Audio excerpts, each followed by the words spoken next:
नमस्कार दोस्तों, मैं एडवोकेट आरडी आपका चैनल पर स्वागत करती हूं। आई होप आप सब लोग बहुत अच्छे होंगे, विंटर को एंजॉय कर रहे होंगे। दोस्तों, रिश्तों की बात अगर मैं करूं ना तो मेरा मानना है कि रिश्तों में हमेशा जब कभी भी डाउट आ जाए या जब कभी भी आपस में मनमुटाव होने लग जाए और छोटी छोटी बातें जब तकलीफ देने लग जाए तो मेरा मानना है कि बैठकर बात की जानी चाहिए आपस में बैठ के। क्योंकि रिश्ता जब स्टार्ट होता है तो शुरू शुरू में सब चीज़ें बहुत अच्छी लगती हैं, क्योंकि हमें पॉजिटिव के बाद नेगेटिव पॉइंट्स नहीं पता होते। लेकिन धीरे धीरे जैसे ही हम किसी इंसान के साथ रहना शुरू करते हैं तो हमें उसके नेगेटिव पॉइंट्स भी पता लगते हैं, उसकी कमियां भी पता लगती हैं।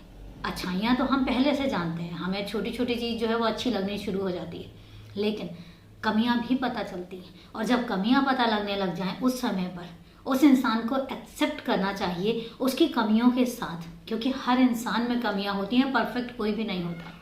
लेकिन कई बार ऐसा भी होता है कि छोटे छोटे शक, छोटी छोटी से मनमुटाव, छोटी छोटी सी ये आपस के कलेश पूरा घर तहस नहस कर देते हैं। जैसा कि आज के केस में हुआ, बात कुछ भी नहीं थी, वजह कुछ भी नहीं थी। मैं आपको एक चीज़ बोलूं, जैसे ही आप वीडियो के लास्ट में जाएंगे ना आपको पता चलेगा कि ऐसा कुछ था ही नहीं जो एक्चुअल में लग रहा था। लेकिन सिर्फ उस एक डाउट की वजह से पूरा एक परिवार तहस नहस हो जाता है।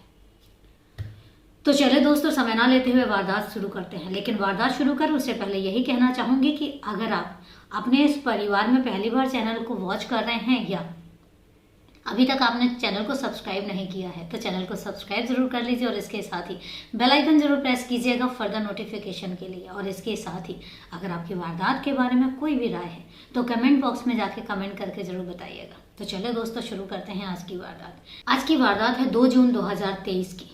2 जून 2023 को मुंबई में एक उत्तान बीच है। उत्तान बीच में सुबह सुबह का समय होता है 8 बजे के समथिंग। तो जो मछुआरे हैं, मछुआरे अपने काम पर निकल रहे होते हैं। काम पर निकलते हैं, देखते हैं कि बीच के पास ही कोई एक चीज पड़ी हुई है। जब वो पास में जाकर देखते हैं तो देखते हैं कि नीले रंग का सूटकेस पड़ा हुआ है। अब सबसे बड़ी बात है कि सोचने वाली बात है कि बीच के किनारे सूटकेस क्या कर रहा है। लेकिन कई बार ऐसी चीजें सुनने में आती हैं और ऐसा भी नहीं है हर किसी के सुनने में आए कि कभी बीच के बाहर कोई सूटकेस है या बैग है और जब उसको खोला जाता है तो उसमें से कुछ सस्पिशियस चीज निकलती है या फिर लाश निकलती है। ये चीजें हर किसी की नॉलेज में थी। तो मछुआरों ने भी उसको सस्पिशियस लिया और उन्होंने खोलने की बजाय जो उत्तान पुलिस को कॉल किया। पुलिस जो है मौका वारदात पर आती है। चूंकि बात ही ऐसी बताई गई थी कि बीच के किनारे एक बड़ा नीले कलर का सूटकेस पड़ा हुआ है। पुलिस को भी समझते कहीं ना कहीं होता है कि शक होता है, पुलिस को भी समझते देर नहीं लगती, मौका वारदात पर पहुंचते हैं। और जैसे ही उस सूटकेस को खोला जाता है उसमें से एक लाश निकल कर आती है। लाश भी ऐसी कि जिसमें से पूरे अंग हैं, अंग कटे हुए हैं, धड़ अलग है, हाथ पैर अलग अलग कटे हुए हैं, लेकिन उसमें सर नहीं है। पर देखते ही बॉडी का जो फिजिक देखते ही पता चल रहा था कि लाश जो है वो लड़की की है। अब लड़की ने एक लाल कलर की टी शर्ट पहनी हुई है और नीले कलर की एक जैगिंग पहनी हुई है। इसके अलावा पुलिस लाश का मुआयना करती है, आसपास मछुआरों से पूछती है कि क्या आपने देखा है किसी को यहाँ पे सूटकेस रखते हुए या किसी को आते जाते देखा। मछुआरे भी नाम ऐसा हिला देते हैं। लाश जो है वो पूरी फूल चुकी थी। इससे पता लग रहा था कि जो सूटकेस है वो पानी में कई दिनों तक रहा है। अब पुलिस लाश का मुआयना करती है, फोटोग्राफ्स लेती है उसकी, और सबसे बड़ी बात है कि फॉरेंसिक टीम को भी बुलाया जाता है। तो उनको भी जो जो चीज़ें कलेक्ट करनी थी वो अपने एविडेंस कलेक्ट करते हैं और लाश को पोस्टमार्टम के लिए भेज दिया जाता है। लाश में बाकी सब चीज़ें तो ठीक है, लेकिन सारी चीज़ें जिसने भी कत्ल किया था उसने सारी चीज़ें छुपाने की कोशिश की, लेकिन वो एक चीज़ उस लाश से नहीं छुपा पाया कि लाश के दाहिने हाथ में एक टैटू था। और उस लड़की का जो टैटू था वो टैटू ऐसा था कि डमरू था, डमरू के साथ त्रिशूल था और त्रिशूल के साथ ही उस पर ओम लिखा हुआ था। तो वो जो टैटू था, टैटू की फोटो ली गई और पुलिस ने अपने पास रख ली आगे तहकीकात के लिए। अब लाश जो है वो पोस्टमार्टम के लिए चली जाती है और यहाँ अब पुलिस जो है वो तहकीकात करती है। सूटकेस भी अल्फा कंपनी का था। तो पुलिस को ये था कि सबसे पहले टैटू के थ्रू पहचान की जानी चाहिए, नहीं होगा तो फिर आगे स्टेप बाय स्टेप जो है इन्वेस्टिगेशन अपनी आगे करेंगे। अब वो टैटू की जो फोटो है, टैटू की फोटो मुंबई में जहाँ पर वो लाश मिली थी उसके सराउंडिंग सब जगह उस टैटू की फोटो जो है वो दिखाकर पूछताछ करने लगे। लगभग 30-40 टैटू वालों से पूछताछ की गई, लेकिन 2-3 चीज़ें ऐसी पता लगी टैटू के रिगार्डिंग कि जिसने भी टैटू देखा उन्होंने एक चीज़ बोली कि ये जो टैटू है ये बहुत कॉमन सा है, क्योंकि नॉर्मली ये जो टैटू है ये बहुत लोगों के डिमांड में आता है, बहुत लोग इसकी डिमांड करते हैं, जैसे डमरू है या त्रिशूल है या ओम है, ये सब जो है वो बहुत लोग डिमांड करते हैं, तो ये बहुत कॉमन सा टैटू है। दूसरी चीज़, टैटू वाले बताते हैं कि ये जो टैटू बनाया गया है ये किसी या तो नौसिखिए ने बनाया है और या फिर जो बीच के किनारे बैठे रहते हैं जिसने सफाई से नहीं बनाया, मतलब जिसको परफेक्शन नहीं आता है, क्योंकि टैटू सफाई से नहीं बनाया गया है।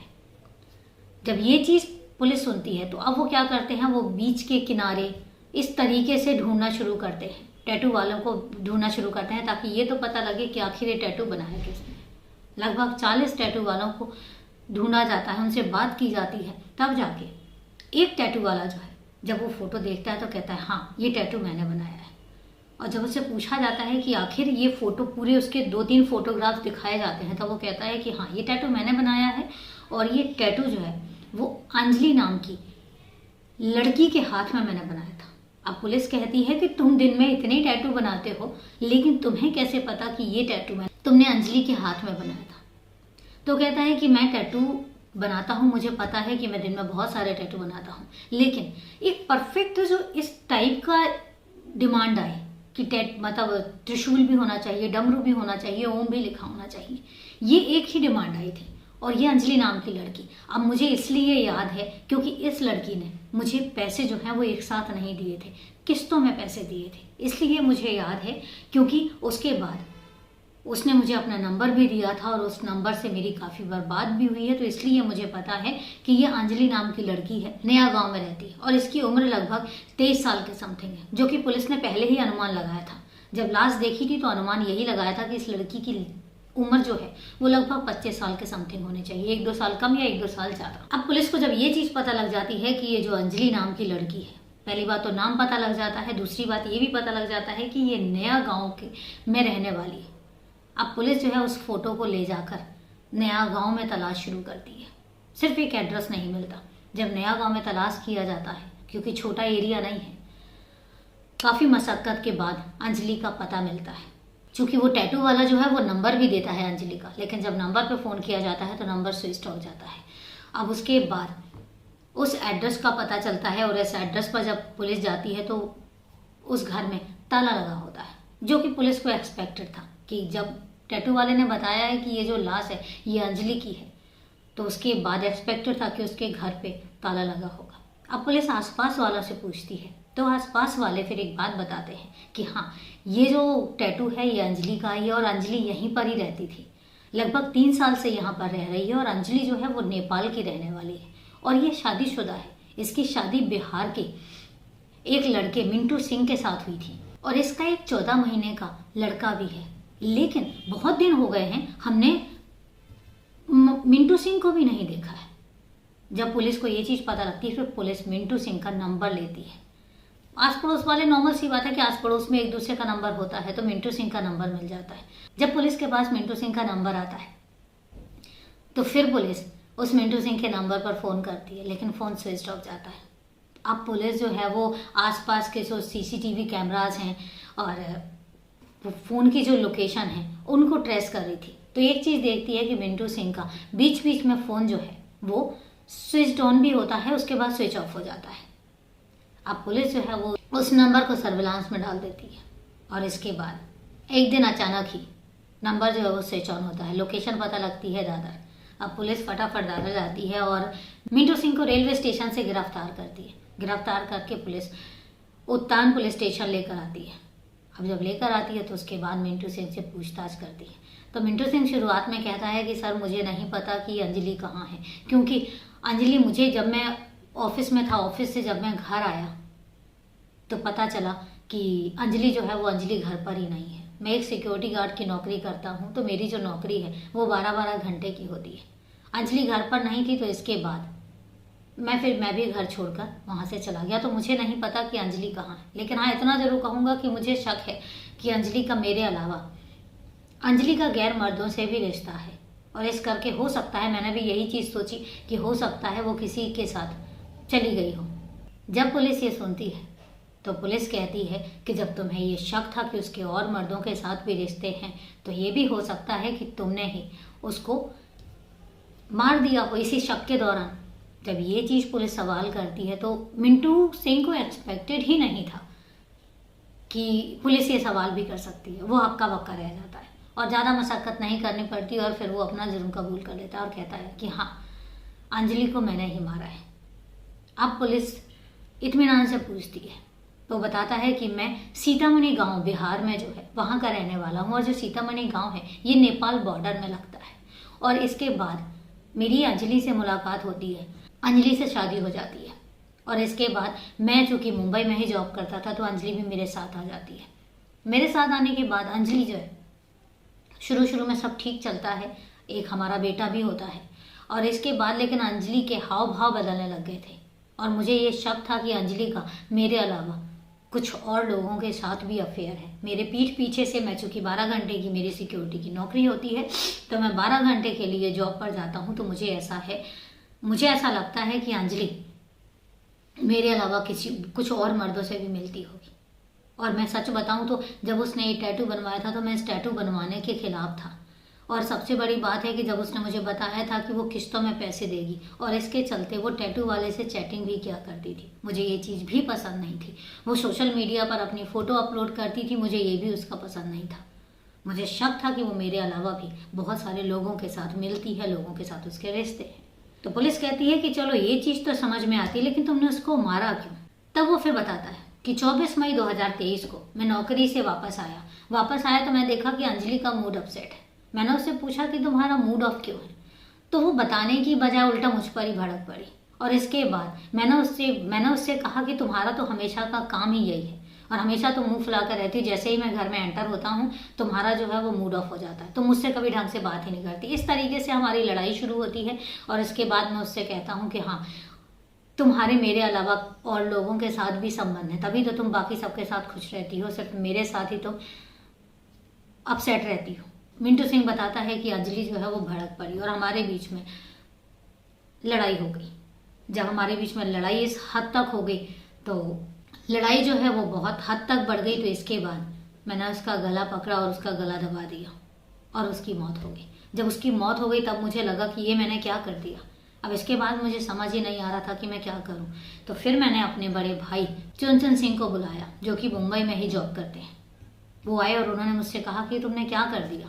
अब मैंने कहा कि जो हो गया सो हो गया, उसके बाद बताओ। फिर हम दोनों ने एक कटर लेकर आए और अंजलि के शरीर के टुकड़े टुकड़े किए और उसके बाद एक सूटकेस हमारे पास जो रखा हुआ था बड़े साइज का, उस सूटकेस में अंजलि की लाश रखी, लेकिन हमने धड़ अलग कर लिया था ताकि अंजलि की पहचान ना हो पाए। और इसके बाद वो सूटकेस ले जाकर हमने देर रात को समुद्र में बहा दिया था। अब वो कहते हैं कि अगर तुमने बहा दिया तो फिर सिर कहाँ है? तो कहता है कि हमने सिर भी उसी सूटकेस के साथ ही डंप किया था समुद्र में। इसके बाद वो कहता है कि इसके बाद मैंने अपने बेटे को लिया और मैं नेपाल गया। और नेपाल जाने के बाद मैंने अपनी सास को बोला कि अंजलि पता नहीं मुझे छोड़कर कहीं चली गई है, इसलिए मैं अंजलि को ढूंढने जा रहा हूँ और जब तक मैं अंजलि को ढूंढूंगा तब तक आप इस बेटे को अपने पास रख लीजिए। और मैं अपने बेटे को अपनी सास को देकर फिर वापस आ गया। वापस आया, मैंने जितने भी कीमती सामान था वो सारा इकट्ठा किया और उसके बाद मैं दादर से ट्रेन पकड़कर बिहार जाने वाला था। तभी आपने मुझे गिरफ्तार कर लिया। अब पुलिस जो है पुलिस ने चुनचुन सिंह को भी गिरफ्तार किया, दोनों को गिरफ्तार करके हिरासत में लिया। इसके बाद चुनचुन सिंह और मिंटू सिंह की निशानदेही पर उस जगह पर लेकर गए जिस जगह पर उन्होंने सूटकेस डंप किया था। गोताखोरों को लगाया, बहुत मशक्कत की, लेकिन अंजलि का सिर नहीं मिल सका। ये भी हो सकता है कि चूंकि समुद्र में जीव जंतु रहते हैं, बड़ी बड़ी मछलियाँ रहती हैं, मे भी कि वो निगल गई हों, कुछ नहीं कह सकते। लेकिन ये हकीकत है कि सिर्फ अंजलि का धड़ उनके पास है, सिर आज तक नहीं मिला है। इसके बाद दोनों को गिरफ्तार कर लिया जाता है और आज की हकीकत यही है, चार्जशीट फाइल हो चुकी है, लेकिन अभी मिंटू सिंह और चुनचुन सिंह दोनों जेल में हैं। लेकिन इसके बाद जब इन्वेस्टिगेशन की जाती है और उसके बाद अंजलि के फ़ोन को खंगाला जाता है तो पता चलता है कि अंजलि का किसी भी इंसान के साथ एक्स्ट्रा मैरिटल अफेयर ही नहीं था। हाँ, उसको बात करने का शौक था। कुछ लोग होते हैं जो एक्स्ट्रा वर्ड होते हैं, कुछ लोग होते हैं जिनको लोगों से बात करना अच्छा लगता है, लेकिन इसका मतलब ये नहीं होता कि वो कैरेक्टरलेस हैं। इसका मतलब ये नहीं होता कि उनके नाजायज संबंध है। इसका मतलब ये नहीं होता कि उनका एक्स्ट्रा मैरिटल अफेयर है। चाहे वो मेल भी हो सकता है, वो फीमेल भी हो सकती है, लेकिन कई बार हम उसके एक्स्ट्रावर्ट नेचर को भी कैरेक्टरलेस का सर्टिफिकेट दे देते हैं, जो कि गलत है। कैरेक्टरलेस होना और एक्स्ट्रावर्ट होना दोनों ही बहुत डिफरेंट सी चीज़ें हैं। मेरा मानना है जब आज के केस में जो हुआ, आज के केस में हकीकत यही थी कि अंजलि एक्स्ट्रोवर्ट थी लेकिन कैरेक्टरलेस नहीं थी। लेकिन हुआ क्या, उसके पति ने उस पर एक ढाबा लगा दिया कि अगर वो एक्स्ट्रोवर्ट है इसका मतलब वो कैरेक्टरलेस है। आप किसी मेल से बात करते हैं या किसी फीमेल से बात करते हैं, सपोज दैट आप एक मेल हैं, आपको फीमेल से बात करते हैं, इसका मतलब ये नहीं है कि आपके बीच में कोई अफेयर चल रहा है। अगर आप फीमेल हैं और अगर आप किसी मेल से बात कर रही हैं तो इसका मतलब ये नहीं है कि आपका अफेयर ही है। इन चीज़ों पर बारीकी से बात की जानी चाहिए अगर कहीं शक है, कहीं डाउट है, क्योंकि हकीकत यही होती है कि एक फैमिली बर्बाद होती है। इस मैटर में भी यही हुआ कि फादर जो है वो जेल में रहेगा, माँ जो है माँ मौत के मुंह में समा गई है, और उसके बाद उस बच्चे का क्या, दुनिया में लेकर आते हैं। बहुत चीज़ें होती हैं जब आप एक फैमिली बनाते हैं तो उसको संभाल कर चलने की जिम्मेदारी भी आपकी होती है, अदरवाइज बनाइए मत। तो ये है पूरी वारदात। अब वारदात के बारे में आपकी क्या राय है कमेंट करके ज़रूर बताइएगा, मैं आपके कमेंट्स का वेट करूँगी। तो चले दोस्तों, मिलते हैं फिर कल एक नई वारदात में। तब तक के लिए नमस्कार, जय हिंद।